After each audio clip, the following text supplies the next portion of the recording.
किसी भी जज को उसके टेनेवर में एक्सटेंशन किसी सूरत नहीं होनी चाहिए। सुप्रीम कोर्ट के जजेस के ओपिनियन में एक्सटेंशन की बातें चल रही हैं, इस पर आपका बतौर पार्टी चेयरमैन स्टांस क्या है? देखिए, मैं as a party chairman Pakistan Tehreek Insaf का मौक़िफ़ यही रहा है। हम अदलिया को आज़ाद देखना चाहते हैं, इंडिपेंडेंट देखना चाहते हैं। यही रीज़न है कि जो जज साहिबान का लेटर आया है उसको भी विगोरसली हम करते हैं। हम जजेस में फ़र्क नहीं करते, लेकिन आईनी तरमीम करके पहले से हम कहते चले आ रहे हैं कि एक पर्सन बेस्ड लेजिस्लेशन नहीं होनी चाहिए, मच लेस कि आप कॉन्स्टिट्यूशन में अमेंडमेंट करें। हम इसको किसी सूरत सपोर्ट नहीं कर रहे हैं। किसी भी जज को उसके टेनेवर में एक्सटेंशन किसी सूरत नहीं होनी चाहिए।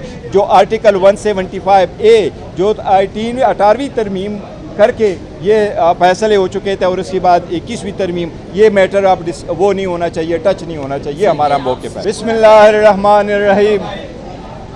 आज सुप्रीम कोर्ट में पेशावर हाई कोर्ट के लार्जर बेंच और इलेक्शन कमीशन के 1 मार्च के ऑर्डर के ख़िलाफ़ सुन्नी इत्तेहाद कौंसिल की 2 पिटीशनें पेंडिंग थी और इसमें एक तीसरी पिटीशन हमारी president women wing Pakistan Kanwal Shahzeb साहिबा की भी पिटीशन पेंडिंग थी।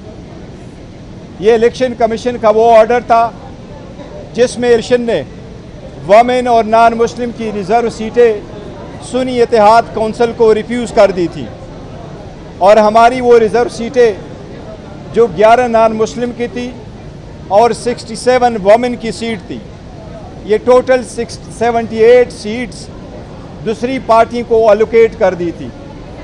इलेक्शन कमीशन के उस ऑर्डर को 1 मार्च के ऑर्डर को 13 मार्च और 14 मार्च को पेशावर हाई कोर्ट के लार्जर बेंच ने अपहोल्ड कर दिया था।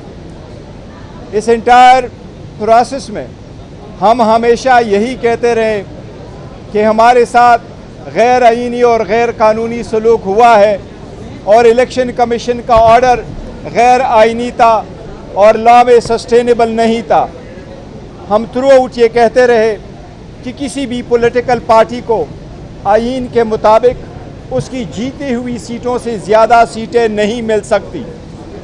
हम यही कहते रहे कि ये 80 सीटें जो सुन्नी इत्तेहाद कौंसिल की थी, जो पीटीआई बे कैंडिडेट्स ने सुन्नी इत्तेहाद कौंसिल को ज्वाइन करके जिस पे सुन्नी इत्तेहाद कौंसिल का हक था, ये उनकी थी। लेकिन इलेक्शन कमीशन ने 4 मार्च को ये सारे सीटें दूसरी पार्टी को एलोकेट कर दी थी, वो नेशनल असम्बली में भी और तीनों प्रोविंशियल असम्बली में भी, सिंध, पंजाब और KPK असम्बलीज़ में।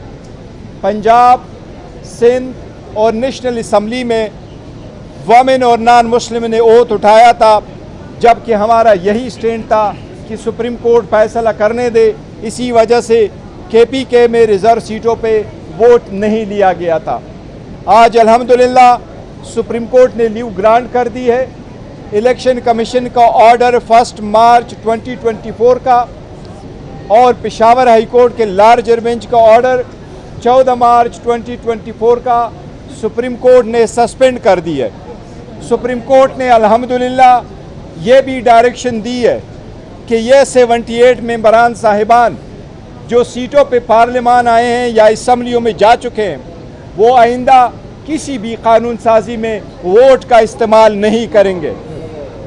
अल्हम्दुलिल्लाह ये हमारी मौक़िफ़ की तायीद है।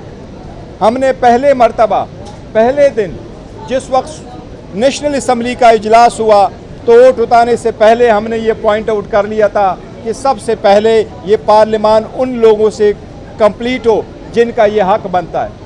फिर सदर के इलेक्शन के वक्त भी हमने कहा कि ये जो साहिबान आए हैं जिन्होंने ओथ उठाया है रिज़र्व सीट पे, लेकिन ये इंट्रूडर्स है इन द पार्लियामेंट, ये इंट्रूडर्स है इन द प्रोविंशियल असम्बलीज, लिहाजा ये वोट नहीं दे सकते जब तक ये फैसला ना हुआ हो। लिहाजा आप सदारती इलेक्शन ना करवाए, इन लोगों को वोट का हिस्सा ना दे। आज सुप्रीम कोर्ट ने फाइनली अल्हम्दुलिल्लाह ये फैसला कर लिया कि जो ये 78 सीटों पे आए हुए मेंबरान हैं, चाहे वो प्रोविंशियल असम्बली में चाहे वो नेशनल असम्बली में, वो किसी वोट देने का किसी तरह हकदार नहीं है। अल्हम्दुलिल्लाह इसके साथ जो आप सुनते चले आ रहे थे कि हुकूमत आईन में तरमीम करने जा रही थी, वो अपनी 2/3 मेजॉरिटी इन सीटों के बिना पे दिखा रही थी। अल्हम्दुलिल्लाह उसका सदेबाब हो गया। अब इंशाअल्लाह ताला हुकूमत नाकाम होगी और वो 2/3 मेजॉरिटी से महरूम है। इस केस की फर्दर हेयरिंग इंशाअल्लाह 3 जून को होगी।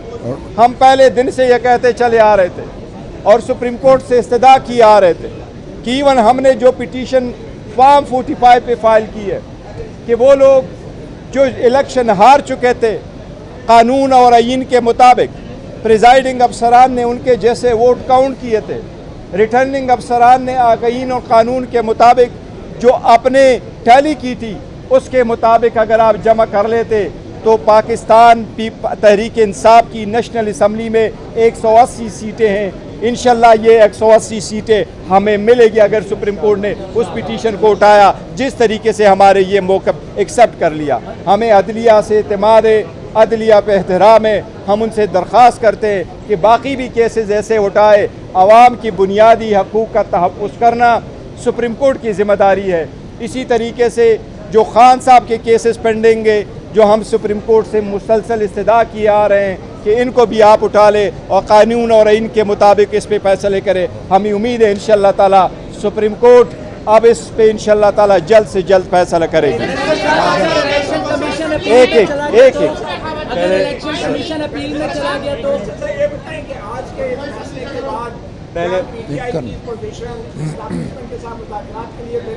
देखिए, जहाँ तक मुज़ाकरात का ताल्लुक़ है वो हम आपको बता चुके हैं। एक बार फिर अफर्म करते एज वी स्पीक हमारी किसी के साथ कोई मुज़ाकरात नहीं हो रही और हमने कहा है कि अगर मुज़ाकरात हुई, किस पॉइंट पे हुई, कब हुई, किसके साथ हुई, वो हम आपको ज़रूर बताएंगे। इस फैसले का मुज़ाकरात से कोई ताल्लुक़ नहीं। ये आईनी नुक्ता था आर्टिकल 51 का और आर्टिकल 106 का, और वोट का एक बुनियादी हक जो हमें मिलना था उसका एक ज़रूरी था। अल्हम्दुलिल्लाह आज सुप्रीम कोर्ट ने कर दिया।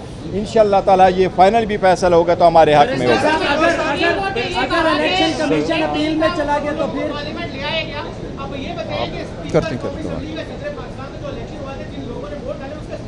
देखिए, वो बिल्कुल सारे स्टेटस है, लेकिन सुप्रीम कोर्ट ने अभी जो पर्शन दिया वो प्रॉस्पेक्टिवली के लिए किया कि आइंदा ये वोट नहीं दे सकते। वो पुराने वाले वो नहीं खोले, लिहाजा वो बाद में देखा जाएगा। लेकिन एज वी स्पीक फ्यूचर में ये लोग वोट नहीं कर सकते। किसी भी किस्म की कानून साजी में वोट का इनके पास कोई राइट नहीं है। कोई जो भी जहाँ तक आप अपील कह रहे हैं, अपील इस मैटर में अपील नहीं होती। ये पहला हमारी पिटीशन है, ये एक मरतबा सुनी जाए। इसमें अगर रिव्यू फाइल करते वो अलग बात होगी, लेकिन इंशाअल्लाह ताला इसमें अभी जो लीव ग्रांट हुई वो पॉइंट होंगे।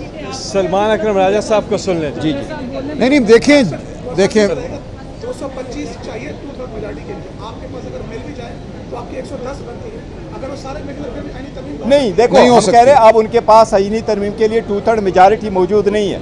अगर पहले वो हमारी सीटें ले लेते तो उनके पास अदरवाइज आ जाती। अभी हमारे पास ये सीटें आनी है, या फॉर द टाइम बिंग वो लोग अपने वोट कास्ट करने से रुक गए, लिहाजा उनके पास वो राइट नहीं रहा।